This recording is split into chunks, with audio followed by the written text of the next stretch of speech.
So please join me in welcoming Holly Neber and Jeff DeBoer. Thank you, Daniel. So I am so honored and happy to be here today to talk with Jeff. As president of Crew Network, I have the good fortune of serving as our position on the RER board. Crew Network is one of the associations that has a role on RER board. So I was going to get to meet Jeff next month, and now I have this treat. So Connect Media is connecting me. Thank you very much. And I know you guys will all enjoy hearing everything Jeff has to share with us today. There is truly a lot going on. So I'm going to start with kind of the who, what, why, where questions. So tell us about RER. Who are you, and how did you gather the titans of industry? Wow. First of all, thank you for, is this on? Can you hear me? Thank you. And Holly, it's great to be here. Holly is on our board. The Real Estate Roundtable we represent, it's sort of a difficult thing to say who we represent. We have 150 chairman, presidents, and CEOs of the very largest real estate ownership, financing, development companies in the country. We try to balance it equally between all the food groups, so the top office owners, top multifamily, top hotel, top industrial, and so on and so forth, the capital providers, and then also 17 national real estate trade groups, the realtors, the home builders, ICSC, the mortgage bankers, et cetera, PRIA, and Crew. And the idea with the roundtable is we started it in 1997, and the idea was to give a much more cohesive, coordinated, if you will, logical voice to the real estate industry in Washington. And so that's what we set out to do. All we do is work on public policy. We don't do any of the other more typical, very important things that trade groups do. We don't have big conferences or anything like that. We work in Washington, and we're trying to get the best results for the real estate industry, which we can talk about some things. We're celebrating our 20th year. I started this thing in 97. We sort of went public in 99. So we've got 20 years. I'm happy to say I started representing real estate in 1992, Holly, before you were, well, anyway, a long time ago. I was 6'8". I had a full head of hair. You can see what Washington does to people. And I saw a lot of things about real estate from 82 to 97 when I was given the opportunity to start this real estate roundtable. And the whole idea was to bring people together, have the urban owners and developers represent suburban, have retail represent office, have public represent private, even if the issue was not in your parochial, right up your alley. And I'm happy to say that in 20 years, we really have not lost an issue of any importance in Washington that affects the broad base. And people say, how do we do that? We look at the issues from the asset out. So I'm not looking at an asset as an office building necessarily, or a multifamily structure, or mixed use. I'm looking at it as an income producing real estate. We want it to be taxed fairly. We want it to not be penalized in the tax code. We want credit and capital to flow to it. We want to do our part in sustainability and energy, and we want to do it, at least at the federal level, in a voluntary way, and so on and so forth. And we think if we can do that, we can make the asset grow in value. We think we can make more money for everybody in the room. We think we can contribute positively to local communities' budgets to pay the teachers and the firemen and build the roads and so forth. And that's what we've done, and that's what we're going to do. And I guess I will just stop and take a breath and say, politics have been very, very good to me, I guess. And I've been around politics for a long time, and this last election, obviously, was, everyone was paying attention, let's put it that way, and people say nothing was decided. And I am here today to tell you that that is wrong. A lot was decided in the last election. 100% of the American voters now believe that 50% of the American voters are completely nuts. And that's what it decided. So, thank you for having me. Very good. So tell us about the landscape right now. What are the greatest challenges or opportunities on your radar? Well, we've had the tax bill that was done in 2017 was a big thing, and a number of other issues. So, in many respects, and given divided government, House Democratic, White House Republican, Senate Republican, the easy answer, the default answer is nothing's going to get done, nothing matters in Washington, it's all political rhetoric, go fishing or something like that. But the reality is that there are a lot of issues working their way through the system. And whether they happen this Congress or next Congress or the following Congress, everything that gets done is built, it has standing for the next step. And so every step, even if it doesn't come to fruition, is very, very important. So we're working on a lot of things, some of which we have to get done this Congress. For example, TRIA, the Terrorism Risk Insurance Act, put in place after 9/11 because the direct insurance industry and the reinsurance industry said they couldn't measure and predict a terrorism attack. If they can't measure and predict it, they're not going to offer the product. If they don't offer the product, businesses can't get all risk insurance. If you can't get all risk insurance, you can't get financing. So this issue of TRIA being extended, and it's been extended 4 or 5 times since we had it put in place in 2002, is very important to liquidity. It's very important to market stability, and we want to get it extended by the end of this Congress. That would be by the end of 2020.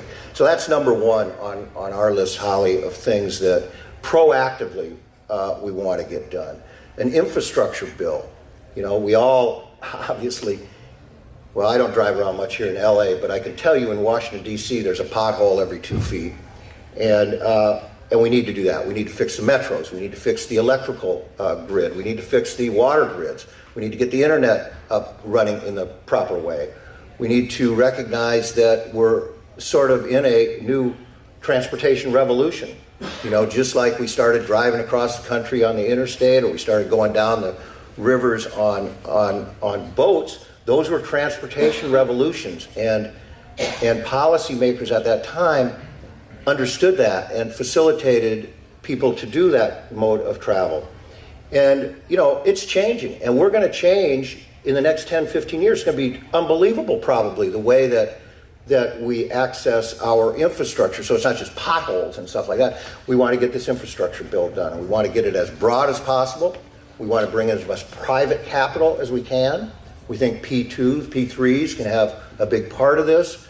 We're focused on FIRPTA, Foreign Investment in Real Property Tax. We got some changes in 2015. Now we want to repeal the entire part of the law because we think that inhibits foreign capital to help in infrastructure. So we want to do that. Housing, GSE reform, probably going to get looked at again this year. But separate from GSE reform is just the entire issue of, forget about affordable, low-income housing, which is always a problem and needs to be addressed, but workforce housing, if you will, or the missing middle, if you will, or whatever it is, where people who really make our cities particularly run can't live there anymore, and that's a big problem. And we want to have a voice to address that.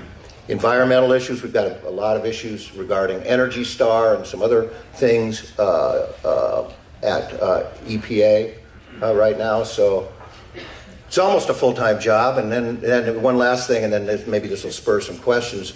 You know, we're increasingly, this whole issue of carried interest is back. It's a divisive issue everywhere in Congress, within our industry, in the press, but it's back. And I think over the next month or so, it's going to require a lot of attention. So you guys can all think about all those fun topics. Yeah, I would really recommend, if you haven't already read it, the 2019 policy agenda from RER. It's fascinating, and you talk about wide-ranging topics, including autonomous cars and how that might affect the office market, FIRPTA, all of those things you just mentioned. So tell us, what is it really like in DC right now? How do you get things done? Well, first of all, God, on one hand, I would say what you see on the news, whichever news, if you're a Democrat, you watch MS. We all have now defaulted to our own little echo chambers, right, in life. We only talk to people that agree with us, it seems like, anyway. So Democrats watch MSNBC, Republicans watch Fox. If you're confused, you turn on CNN. And on the one hand, I would like to say that what you see really is not the story. And in some ways, it's not. It is not as acrimonious as the commentators want to tell you. It is, on the one hand, it is not that people don't work together. It's not that all of those things, and I would like to tell you that. And I sort of believe it. But it's awfully difficult these days, and getting more and more difficult, because the politics of personality, the politics of the media,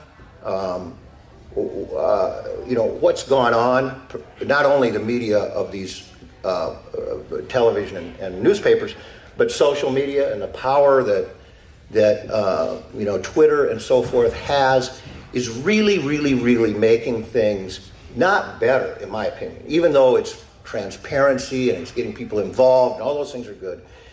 But the bottom line to me is it's making things very, very, very difficult to get anything done. But it's reality. I don't deal the cards. I just pick them up and play them. And this is part of playing this game. And so we have to do our best. And for us, and when you look, thank you for mentioning the policy agenda. We work extremely hard on that with all of our trade association partners, people around the country. We have many committees that really get into these issues in depth, and we work hard on what we think are the big issues. So thank you there. And when you flip through that, you go to our website and get it, you'll see everything we talk about is grounded, we think, in facts. It's grounded in third-party research. We try and give, again, the connectivity to LAConnect. We're connecting. Our industry is connecting the dots for people in Washington to understand the value of what you all do to local communities.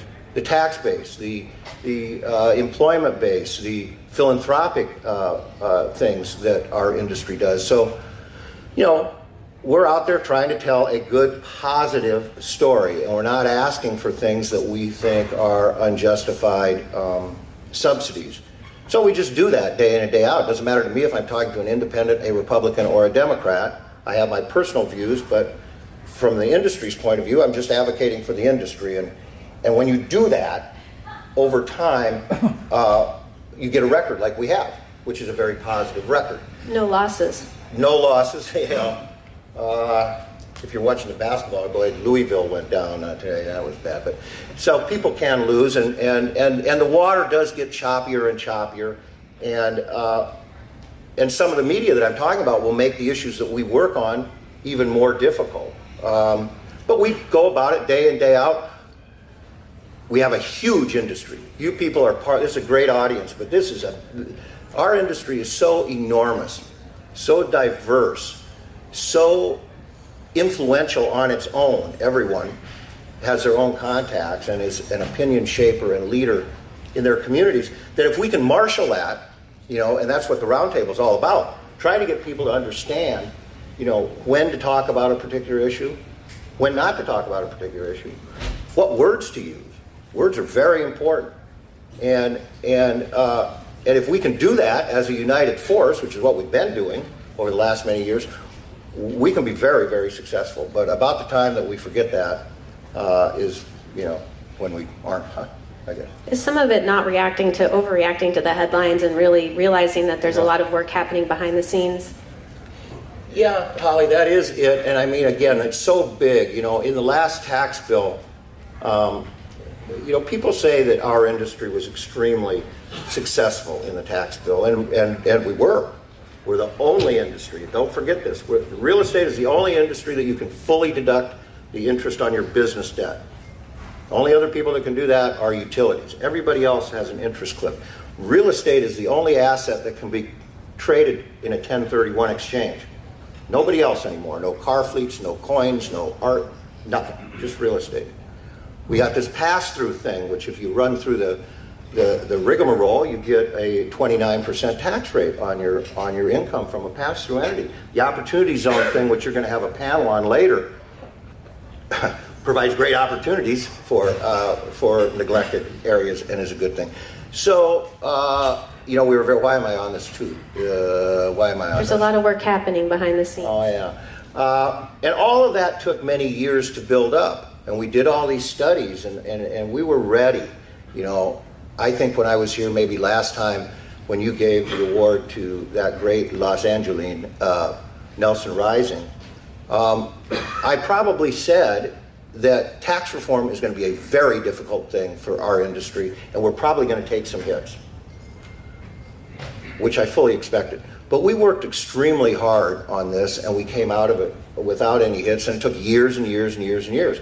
So we're doing that now on some of these other issues that we work. And you can get things done. You know, we're going to have this FERPA repeal bill introduced next week, and it's going to have, on the Ways and Means Committee, the House committee that deals with tax policy, as well as health policy and trade policy and just about everything else. There's 36 members of that committee, I believe, and 20 will be original co-sponsors on our FERPA repeal bill, and equally, we've made it 10 Democrats and 10. So if you work at it, you can do this, and you know, a lot of lobbyists are working on their handicaps. You know, they're getting them down in single-digit handicaps, and going to the great restaurants to eat in Washington and everything. And I can work all day. My handicap's going to be what it is. It's not coming down, so that's not going to help me. But so we're working, and that's my speech there. So what's your call to action for the people in the room, maybe people that get turned off by the rhetoric in Washington? What's your call to action? Wow, thank you.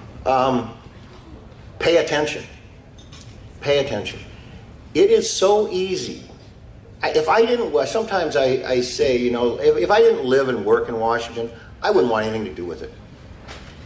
You know, but that's not really me, and it certainly shouldn't be you. Your business, there's so many things that you can't control about your business. You know, you can't, Brexit, who knows? You know, interest rates, what are you going to do about that? International troubles. The trade policy, all kinds of things that you have no impact over. But every single day, someone in DC is talking about things that will dramatically affect your bottom line. Make no mistake about it. And they will do it. So they can do it on their own, or they can do it in an informed way from people in the business. So I guess I would say that, you know, as easy, particularly today, in today's climate, as it is to turn your back on Washington and sort of stick your head in the hole and say, I'm just going to work on what I'm going to work on. I'm going to develop this piece of land over here, or whatever it is. That's very easy to do, but it's not very smart. And the smart things are to do that, but also to worry about this stuff that does affect your bottom line, and you can be helpful on it. And that is talking to staff people, talking to members of Congress. Most of them, by the way, are very, very interested in learning things. Most of them. I mean, really. They want to know. They want to understand things. And so be involved. Get involved in CREW. Get involved in ICSC. Be involved in NAOP or BOMA or the realtors. Whatever it is, call me up. I don't care. Contact us, but be involved, because again, they're going to do what they're going to do, and you know, to help them, we all have to be involved. After all, you know, DC, you know, is known as 10 square miles surrounded by reality. So we have to bring the reality to them, and that's why you know, I continue to do what I do, and I hope that you all will be involved in whatever group you can be involved in. Thanks, Jeff, and thank you for representing us in our industry. Sure, and really, I mentioned this thing. You can go to our website, rer.org, and look all of this stuff up, or find it. Call us. You don't have to be a member or anything like that. We're in California, so I can say I'm like the Red Hot Chili Peppers. You know, I give it away now. So go ahead and call us. We're happy to help. We are my staff. I will say one other thing.